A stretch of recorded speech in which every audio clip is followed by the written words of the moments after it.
Gloria Salvarrey, que va a comenzar, Luis Bravo, que va a continuar, y Hugo Achugar, que no sabe lo que va a hacer. Hola, buenas noches. Me da mucho gusto presentar este libro porque, aparte de que lo quiero mucho el sujeto, me gusta mucho este libro. Así que lo hago con un poco de parcialidad. ¿De qué va? Es la primera de las interrogantes que nos reúnen aquí para leer poesía, que desde el punto de partida de ese qué tónico despliega en abanico la polisemia. Es decir, varios tópicos con su riqueza semántica y sus connotaciones se abren, se cierran y giran con la seducción de un abanico. El poemario puede rondar alrededor del significado o tal vez del sentido del todo, un universo alucinado, o de algo, puede ahondar en el abismo entre la vida y la muerte o en el delicado gotear de una siesta lluviosa. Tal vez al mismo tiempo quiere revelar y ocultar las máscaras y su trasfondo. En el inicio del volumen, una nota al pie advierte, como si fuera un juego, no lo es. La distinción entre una posibilidad imaginaria y el ser que se reitera con las mismas palabras al final del poema, como si fuera una rutina, es peregrino y significativo, como diría Cervantes. La separación entre ambas alternativas no es tajante, no puede serlo. El juego no es una mera distracción, un descanso de las cosas serias, una broma. Hugo lo sabe y por lo tanto no se refiere a este quehacer lúdico. Otro texto desarrolla el siguiente retruécano que no debe confundirse con un juego de palabras. Juego a que juego un juego, de tal modo que pone en duda las actividades cotidianas, a veces lavar los platos, y los roles que desempeña. Me llama la atención que en la enumeración solo falta la docencia. Todos estos hechos que parecen desvalorizados, faltos de autenticidad o realidad, tienen su revés, una ironía trágica.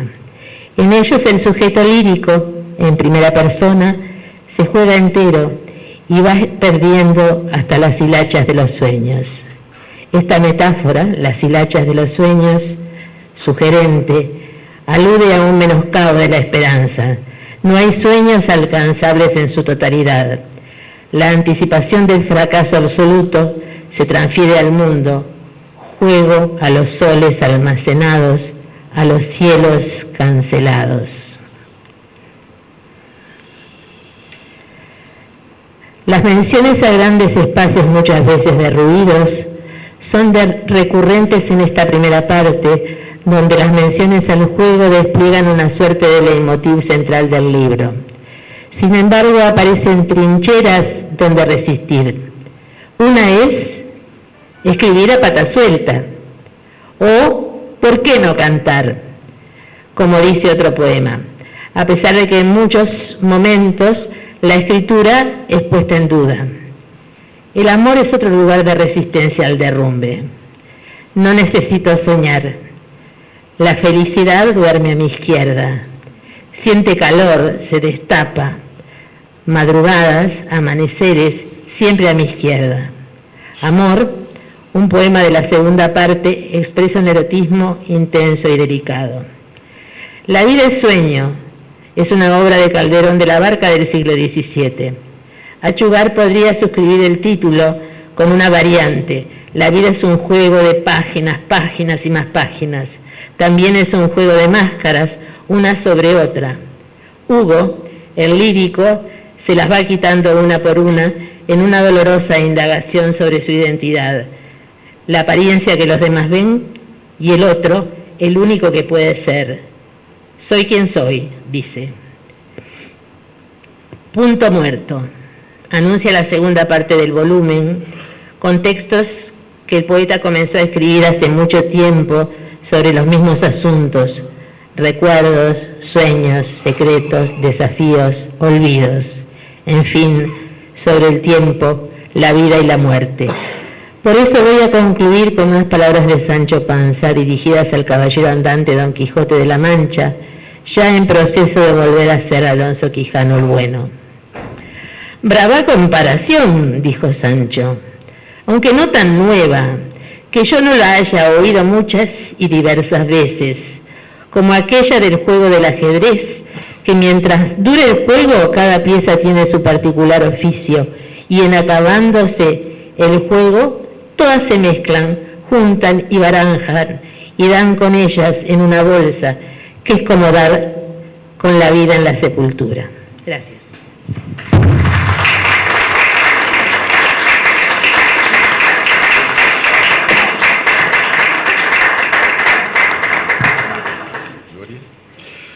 Es un placer compartir con ustedes esta noche la celebración de este flamante poemario de Hugo. 1. Si bien leí poemas de este libro durante su proceso de escritura y luego redacté un blurb para la contracarátula, confieso que hasta ayer seguí descubriendo nuevas pistas de lectura. Desde el inicio me sonó que De qué va podía ser la cuarta pieza de una serie que comenzó con Incorrección en 2012, prosiguió con Los pasados del presente en 2016 y llegó con Hondura y Fuerza literales en Demoliciones del 2019. Me tuve que preguntar y responder entonces qué había de similar entre estos 4 libros que hilvanan un total de 12 años, entre los 68 y los 80 cumplidos por Hugo en 2024, cumple década que este libro a su vez celebra. Bueno, me centré en el tono y en tematizaciones con posibles denominadores comunes. Uno de esos tópicos lo formulé como el despojo del despojo. No tiene nada, sino más de poco. A esa formulación cabe agregarle el sentido del irse despojando, es decir, de lo que va quedando después de lo vivido y de lo que permanece después de la poesía, es decir, bajo la hojarasca de la propia retórica. Esto no tanto en el sentido purista de Paul Valéry como destilado del sobrante, sino en tanto el remanente concreto de la propia existencia en larga vida puesta en palabras. Esa conciencia del propio despojamiento, más lo despojado por obra del tiempo, está doblemente presente. Está en el tono de similar atmósfera entre esos libros y a la vez conforma el tópico que se presenta en analogías, por ejemplo, entre lo concreto y lo más abstracto o interno, en cuanto al desgaste de lo sometido a la temporalidad, dice elegía indumentaria. Se me acaba de morir la camisa. Primero fue un agujero a la altura del bolsillo corazón. Hoy la manga derecha desgarró el codo y de inmediato la antaña ancha espalda se encogió en un espasmo final. Así los sueños, así el perfecto poema, así la imposible vuelta a Ítaca, así la gloriosa madrugada en que me hice hombre, así los íntimos recuerdos, el rostro de mi amada y la luna entrando por la ventana. 2. Esta es una poética del sujeto que, por cierto, supera ampliamente el convencionalismo al uso que en este casi cuarto del siglo XXI ha oxidado rápidamente miles de páginas con su chatarra confesionalista a lo largo y ancho del planeta, en la poesía de todos lados. La marca poética de esa diferencia lleva a preguntarse cómo la autoficción logra ese valor que da lugar al arte. cómo las mismas palabras hacen o no de la mera escritura un poema. Existen aún parámetros. Aquí es donde el factor ficcional del sujeto al que llamamos yo se pone en juego. Para mí la clave de ese pliegue diferencial se encuentra en un verso que niega la comparación, pero aún así es lúdico, y dice, como si fuera un juego. No lo es. Lo que está en juego una y otra vez es la escritura desde la que el sujeto se distancia del buen decir, del deber ser introyectado en la corrección, a veces incluso sin reconocerse a sí mismo, aunque la noción establecida de identidad así lo exige. Lo que queda es lo que el poema hace con las palabras sin que el sujeto se vea obligado a obedecer a lo dado por recato. Así el lenguaje comanda, imagina, desueña, desecha en ese instante único que es el corte de la inscripción. Un corte sincrónico, cuyos fragmentos pueden atravesar con fluidez de un verso a otro desde el pasado remoto de uno mismo, mediante el imago de infancia, diría Jung, o nacer del cuajo enarbolando el vehemente aullido de la escritura misma. Salir de madre, al menos una vez, abandonar las precisas reglas, las medidas palabras, la sobria equidistancia, recibir la palmada partera y gritar a todo pulmón. Aclaro, con imago refiero a esa imagen mental, por lo general idealizadora, que fijada en el inconsciente durante la infancia se torna presente en cualquier instante, marcando a veces como una obsesión la edad adulta. Dicho de otra forma, es una poética de lo que queda después de desaprender la retórica del sí mismo. Un decirse lo más crudo a sí mismo y sin anestesia, incluyendo el lugar común, las repeticiones, las reflexiones que produce, una perspectiva aguda del tiempo, como cuando se mira por un larga vista pero al revés, desde la parte más grande y gruesa, siendo la resultante una distancia que permite articular de manera diferente todas las formas establecidas. En ese coraje creativo hay zonas de autoparodia. Hay que leer la filosa ironía con la que se retrata la ruina del cuerpo de la vida. También hay un lente de acercamiento ante los espejos donde esa ruina se vuelve de pronto celebración. En tanto la escritura es una vía catártica de superación de la gran comedia de la vida. Una escritura como espejo, página y hasta como pizarrón al final de aula, que es ante todo barro de la existencia.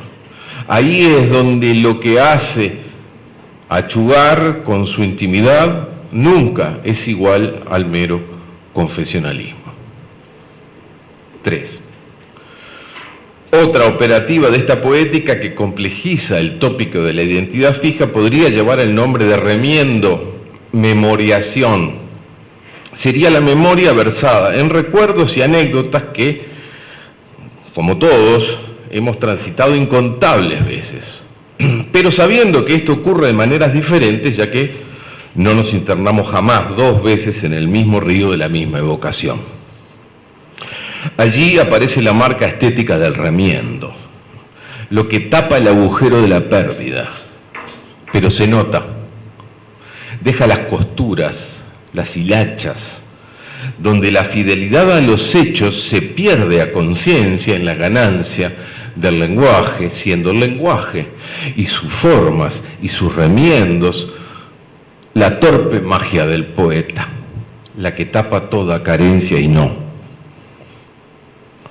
Véase las múltiples funciones que cumple este significativo objeto con el que dormimos, ¿no?, como remiendo del inacible sueño con la figura materna en el poema.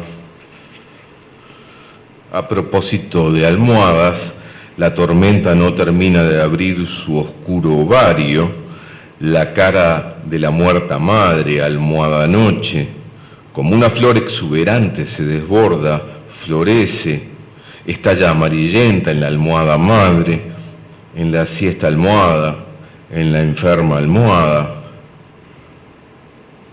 La ducha apenas moja la costra del desconsuelo.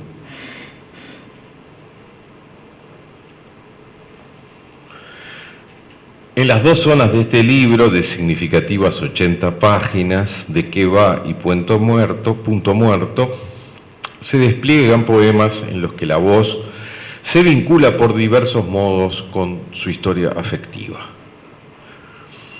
Ya vimos que la infancia es clave y por tanto lo son también los vínculos familiares, además del vago sueño con la madre. Hay 3 poemas que sintonizan con la línea paterna. Hay un par seguidos uno de otro en esta sección Punto Muerto. No fui Eneas, Puertas, son los 2 que les recomiendo leer, están juntos, páginas 60 y 61, pero 4 páginas después, ese vínculo se complejiza en una vuelta de tuerca. Y si hubiera otro padre, si en el doble fondo estuviera agazapado el otro padre, el padre doble, el doble padre que nunca tuve, si entre polvo y olvido hubiera estado esperando esta noche en que lo rescato de su infinito descanso, esta noche en que le muestro mis cartas sobre la mesa, y si fuera verdad, el hechizo se hubiera quebrado, si ya no fuera nunca más hijo sin padre, si para siempre ya no fuera hijo, sino padre de mi padre.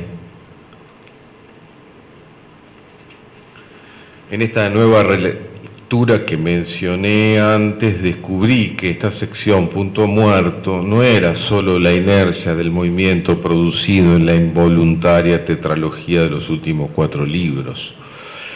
En efecto, el corpus textual comparece en simultáneo con el cuerpo vivencial, ambos avanzan y se deslizan sin necesidad de acelerar.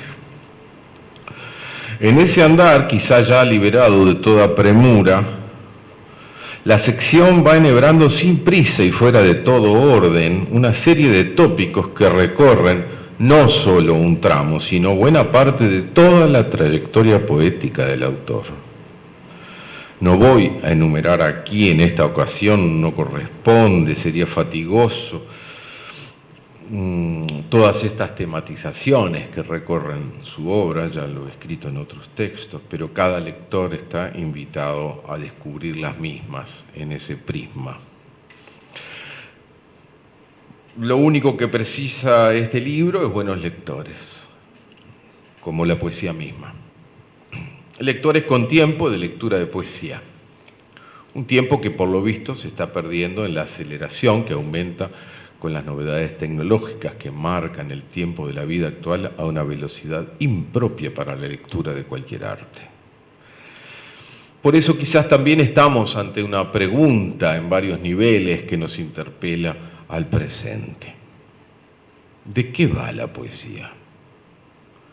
¿De qué va la vida? ¿De qué va todo? ¿De qué va? ¿De qué? Resumiendo, el libro cultiva una ficción del lenguaje que hace de la propia existencia materia de indagación.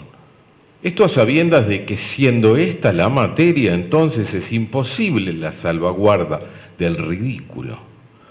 ni el ocultamiento del yerro. De ahí la puesta en evidencia del costado vergonzante que hace a la durante siglos sagrada figura del poeta. Mala raza, semillas torcidas, ángeles perversos, bufones desechables, narcisos vergonzosos, dinosaurios, enfermos de trascendencia, galiotes de la esperanza, mis hermanos, mis aborrecidos, amados hermanos. Dice Achugar con ecos del poeta francés, inaugurar en las Floridas del maldecir. Los versos de este libro van de mirarse de frente y hacerse la burla. Van de jugar, sí, pero la cosa va en serio. Y van de preguntar y de preguntarse por el absurdo sentido de lo que va todo.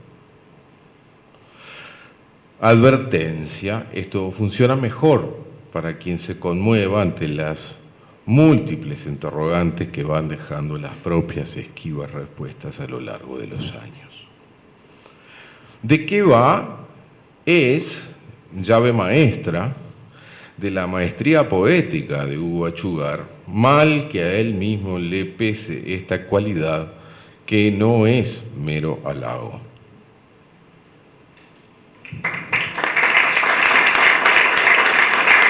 Y ahora vamos a escuchar.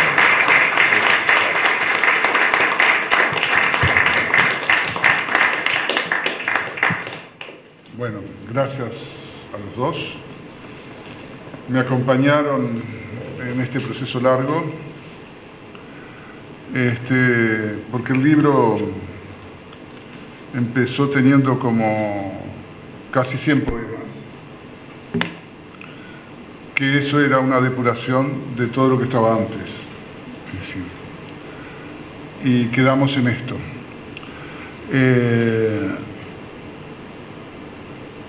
Hoy en la radio me llamaron y me dijeron que leyera poesía y que si quería no leyera poema tras poema, sino que comentara algo, que no fuera tan pesado. Y eso me recordó cuando me dijo la persona que me invitó que habíamos tenido un intercambio de valoraciones y opiniones entre los tres pilares de este libro. Es decir, María, la primera y la más implacable, es lo que dice la dedicatoria del libro, no estoy inventando, que me decía, Hugo, más de 4 poemas no leas.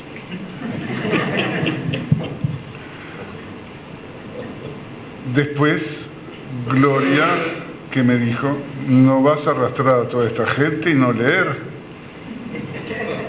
Lee. Y después Luis, que me dijo, no, lee todo lo que quieras como si fueras el libro que más te importa.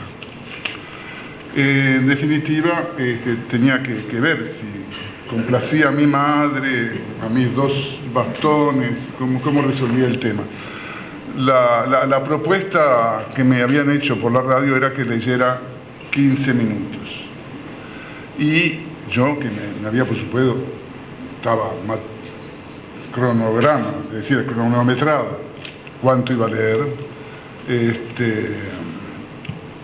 que ahora no sé lo que voy a hacer porque se pasaron leyendo muchos de los poemas que yo iba a leer, tengo que inventar parte.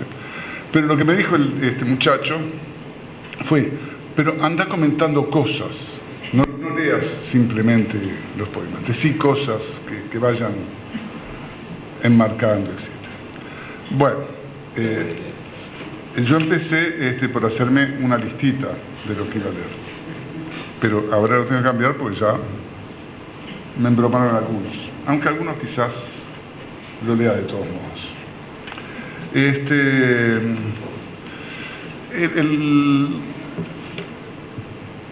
Hay una cosa que dice Gloria y que tiene razón, y voy a leer ese poema. y hay una cosa que dice Luis con respecto a que de algún modo esto cierra un ciclo que comienza con incorrección, sigue con lo pasado, el presente, demoliciones y se cerraría ahora. Sí, yo tengo la sensación que se cierra. No digo que no voy a escribir más, es decir, no sé si poesía, pero estoy escribiendo otro libro que no es de poesía. Pero como soy un escritor compulsivo, no sé, seguiré leyendo y los tiraré a la basura, no importa, pero no puedo dejar. Entonces, en algunos casos, en este libro y en otros libros anteriores míos, el primer verso, el título es el primer verso del poema. ¿Está? Este primer poema, de la primera parte, que es ¿de qué va?, se llama, se escucha bien, ¿no? Sí. Tic-tac. Tic-tac, el reloj siempre tic-tac. Pasa el río, pasan los pasos, la vida pasa sin oír los pasos. El espejo no miente, la memoria es una ficción, un cínico artefacto permitiendo el fluir de los días, los espejos, las horas, las arrugas. Hoy un colibrí le sacó la vida a un agapanto, a una madreselva, a mi lengua, a mi aliento. Minuto a minuto, segundo tras segundo, como si simulacro, berreta, chafalonía, la vida mía, mi desierta vida. Alégrense los corazones, a redoblar tambores, a redoblar horizontes, la vida toda redonda, tuya, mía, nuestra. Quise empezar con un tono que no fuera muy depresivo, por eso al final levanté.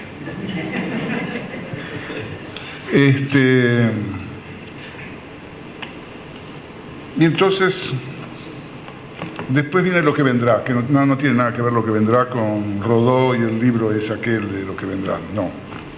Este es otro lo que vendrá. Se refugia en el ala quebrada de una urraca azul, desea disolver los días nublados como esponjas gastadas, armar hojas de rutas para navegantes antiguos, imaginar islas de gaviotas vibrantes, descansar la cabeza en una antigua tortuga dormida, en serena espera del lento, largo salto hacia una bahía. Lo espera desde antes del ir y venir de las mareas. Y después venía que los dos se refirieron, y que se llama, y es el primer verso del poema, como si fuera una rutina. Acumulo palabras en el tacho de mimbre, las dejo madurar junto a pañuelos resfriados, lápices rotos, tarjetas de no se sabe quién, botellas quebradas, cartas indescifrables de padres, amigos, herencias, sin novelas, pesadillas, cuentas a pagar, botones desconocidos, postales de muertos ajenos. Los gorriones se acercan a la ventana, no tocan el erizado cerco. Una brisa apenas mueve la cortina. Me despierto para continuar imaginando deseos añejos, como si esto fuera un juego. No lo es. Que es un poco lo que ellos habían dicho, pero como me gusta el juego, y me gusta además uno que jugaba mucho, y jugaba con mis hijas, y con mis hijos, y con mis nietos algunas veces, veo. Imagino jardines colgantes antes de alcanzar esta soledad, este personaje que grita, soy quien soy, ningún verso puede remediarlo.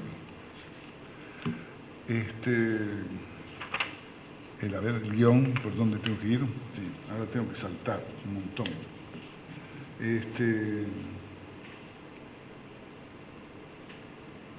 está este que no pensaba leer, pero como han leído ellos. Al ataque. Espero el insulto, la patada en medio del rostro, de los ojos. Hablo de una voz en la radio cuando ya adulto cancelaba mi voz, el recuerdo, esto que soy. Al ataque respondo con un salto, por encima de todo. Caigo en la fuente de mi bronca. Soy feliz en el charco que se agranda, se desborda como una granada abierta, su rojo brillante, un amarillo sin tonos verdosos.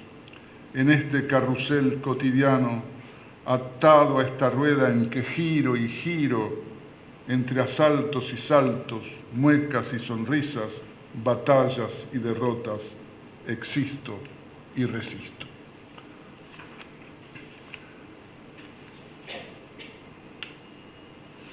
Sí. No.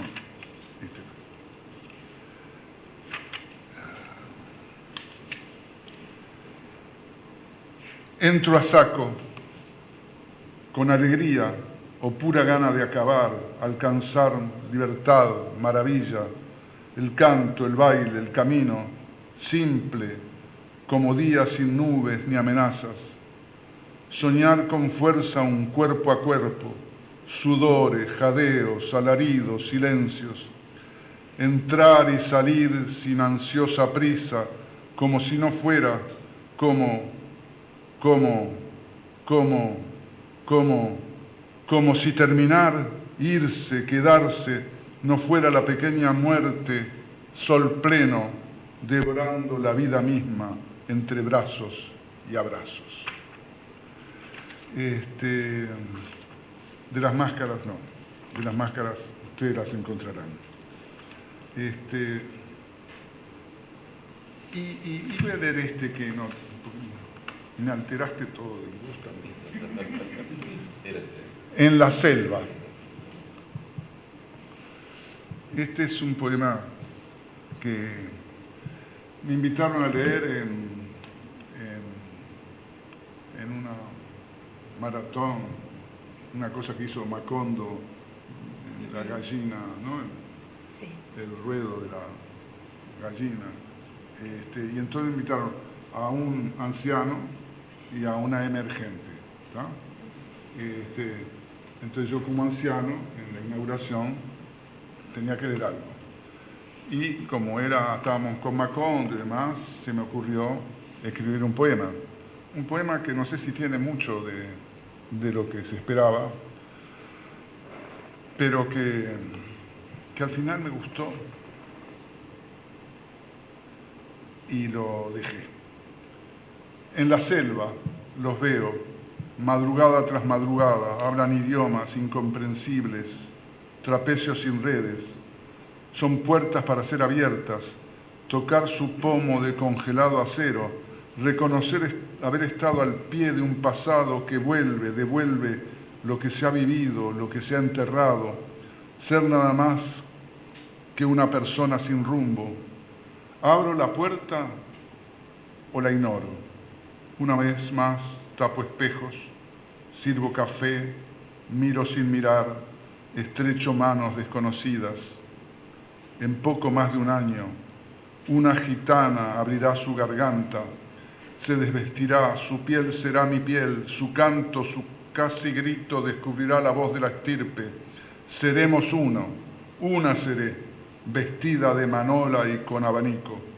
Caminaré por un muelle de piedra hacia la puerta, habré llegado al pomo que empuño, al barroso mundo donde viven y mueren las corvinas.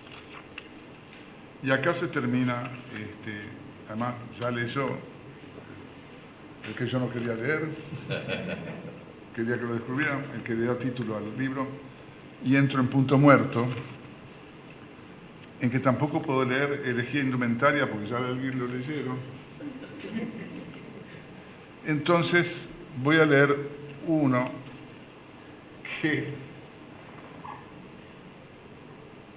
Yo soy un tipo ansioso, nadie piensa. No sabía, nunca nos dimos cuenta. Es una cosa nueva.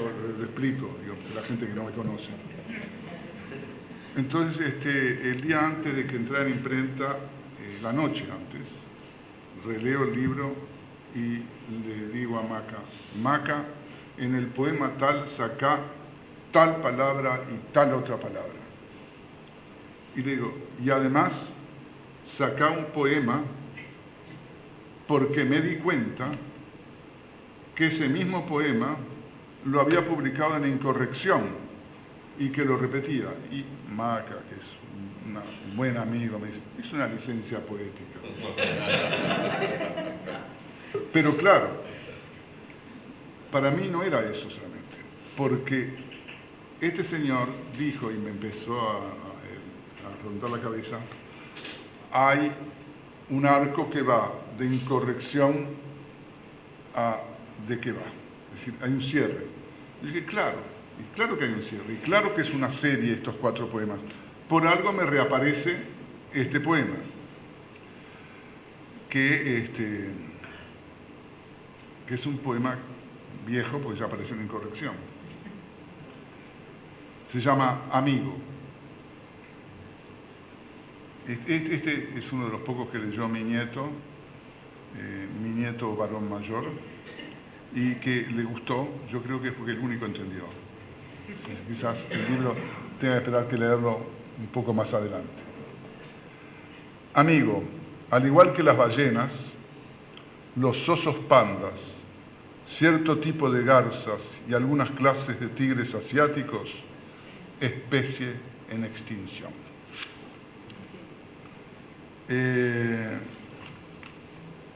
Y bueno, y amor. Amo tus ojos redondos, tus ojos de agua profunda, tus manos pequeñas sobre mi sexo dormido y luego tus manos sobre mi sexo armado. Amo tu espalda y tus piernas, tu espalda ondulada y tus piernas trenzadas en mi espalda, y amo también el modo en que tus labios aman mi espalda y mis piernas buscando mi sexo. Amo el sofá azul de la esquina cuando nos amamos a las 3 de la madrugada, y amo tu pie destapado cuando, ingresada en el sueño, las luces de los autos cruzan el techo del cuarto.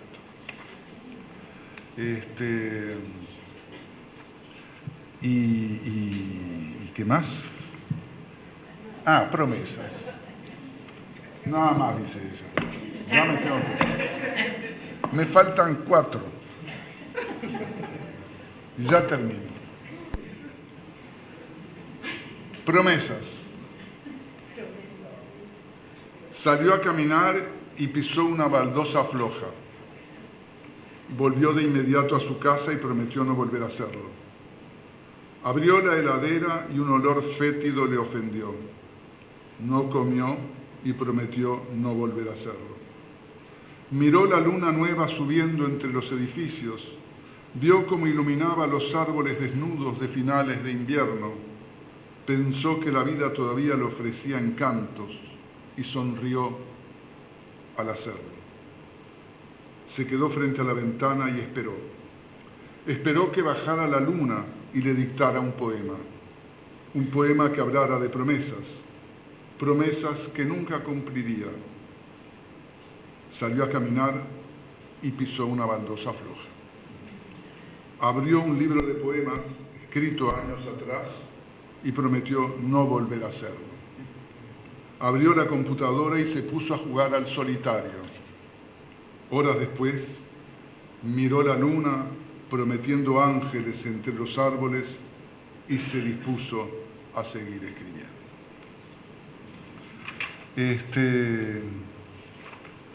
Y ya, él si hubiera padre ya lo dijo, el Eneas, ¿lo leíste? No.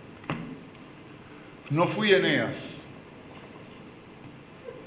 pero cargué el cuerpo joven de mi padre.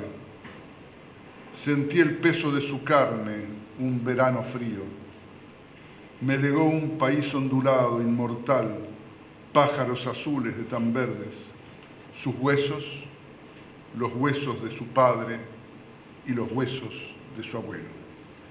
Y para terminar, me quedan me quedan dos, elimino uno porque quiero leer, y voy a explicar por qué lo quiero leer. Uno, las almohadas no, porque había otras almohadas también. Narciso. La muerte por agua o el agua de la muerte. El escenario es apretado. Un estanque, un bosque, una bosque madura y un rostro. Hundo la mano en el agua y te alcanzo. Hundo mi cuerpo en tu cuerpo. Mi agua entraña entra en tus entrañas. La marea furiosa revienta por sobre los farallones. El viento en la alargada escollera silba enloquecido. El pez pescado. La mariposa esposada. Los anillos anillados. No hay palabra, murmuro, eco. Todo es nuevo. Pasaron lunas y equinoccios. Estoy en las orillas tibias del sur. No hay lago, no hay bosque, no hay tarde, no hay cacería. Y eliminé uno para leer con el que quería terminar, pero que aparece en este libro, pero después le explico eso. Voy a leer que era lo que iba a cerrar la lectura, pero después voy a leer uno más por una persona que está presente. No fue quien tendría que haber sido. Ahora, cuando canta un ave que no logra reconocer, cuando la sangre se ha vuelto vino ritual, cuando la piedra lápida ha sido removida, cuando ya no hay sorpresas ni domingo de Pascuas a celebrar y solo queda lodo, barro y tierra sobre tierra, ahora duele izquierda la clavícula cuando escucha lejos, pero muy lejos, algo que canta y vuelve a sonar. Y que voy a leer, que no pensaba leer, lo iba a dedicar, tendría que haberse dedicado, lo puedo dedicar acá ahora, el manuscrito. Hace unos años, muchos años, hablando con Álvaro Ojeda, le hablé de un poema y le dije que lo había perdido. Me dijo, no, Hugo, yo lo tengo. Y vino Álvaro y me lo trajo. Pasó el tiempo, 2, 3 años. Álvaro, volví a perder el poema. 4 veces. Hasta que al final, después de haber perdido el que me había dado por 4ª vez, de pronto se descubre una serie de manuscritos que tenía por allí, y ahí estaba el original, que nunca había perdido, pero que sería un juego entre Álvaro y yo, el que yo le pidiera el libro, el poema que él tenía y que yo no encontraba. Intransferible. Ese no era el título que tenía, pero ahora le puse intransferible. Intransferible. Es el antiguo maestro de provincia, el hombre envuelto en tizas y papeles, el que tuvo su historia y celebra antiguas minúsculas leyendas. El ardor del tiempo habrá de consumir sus páginas de azulados renglones. Gracias, Álvaro.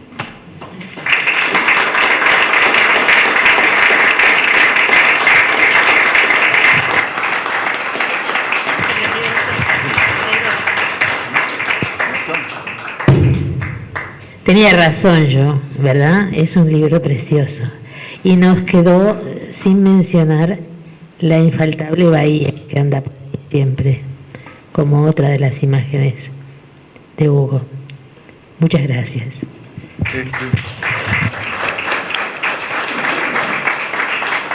Algunos conocen mi ritual, otros no. Ana sí lo conoce, lo practicábamos cuando estábamos en el exilio en Venezuela. En Venezuela los libros no se presentan, se bautizan. Y entonces los libros se bautizan en la época de la Venezuela de los petrobolívares era con champán belgico, una botella que después se servían varias botellas. En la época del Uruguay que vivimos, los mejores 5, ahí, la bolsita. ¿Dónde está la bolsita? Ah, en la bolsita. En la bolsita está con lo que vamos a brindar. Lo van a bautizar, en cada caso hay una madrina o un padrino. En este caso, la madrina va a ser Gloria y el padrino va a ser... Ay, ¿cómo se hace? Yo primero tengo que aprender a destapar esto, porque no sé cómo. No sale. Es un... Me dijeron que era San Pablo, tendría que haber saltado. Entonces, ¿Que tenemos que mojar el libro? Claro. ¡Ah! Tenés que bautizarlo no solamente... Que bautice él primero. En varias páginas, etc. Padrino. Sí, porque él quería que hiciera el bautizo. Pero tenés que hacer varios. En el nombre de las encíclicas cantadas. Ahí está, muy bien. En el nombre de las almohadas. En lejano cielo. Lo que vendrá.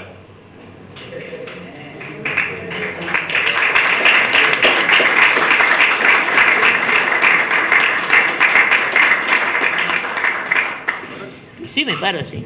Todavía puedo. El fin del ritual es que los que quieran de los presentes firman el libro. ¿No? Ese es el ritual. Y el libro me lo quedo yo. Como recuerdo de este ritual. Bueno, no encuentro. Yo estaba buscando amor, que es un poema de amor que me parece que es... Pero no lo encuentro. ¡Ah!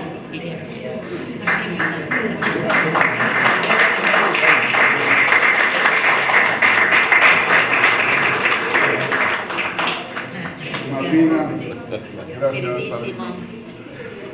Gracias a todos ustedes.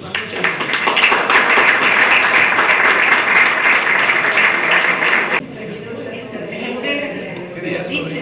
6.